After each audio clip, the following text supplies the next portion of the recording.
Artis Nurul Arifin tak kuasa menahan tangis ketika menceritakan kronologi putrinya itu meninggal dunia. Dengan suara bergetar, politikus itu mengatakan Maura tutup usia pada Selasa, tanggal 25 Januari tahun 2022, sekitar pukul 2 waktu Indonesia Barat. Menurutnya Maura ditemukan sudah dalam keadaan tak bernyawa di meja makan rumahnya. Iya mas betul. Baru tadi malam, dia sih jam 2 waktu Indonesia Barat, kita tidur dia masih di meja makan ya, kata Nurul Arifin kepada awak media, Selasa tanggal 25 Januari tahun 2022. Keluarga pun tak sempat membawa Maura ke rumah sakit.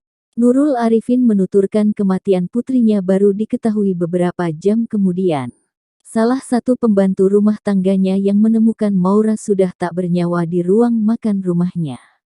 Kami sudah tidur, pas masuk kamar, terus pagi-pagi jam 4.30 waktu Indonesia Barat, pembantu yang menemukan dia, jelas Nurul Arifin yang tak kuasa menahan tangisnya. Ia pun menyebutkan putrinya meninggal akibat serangan jantung.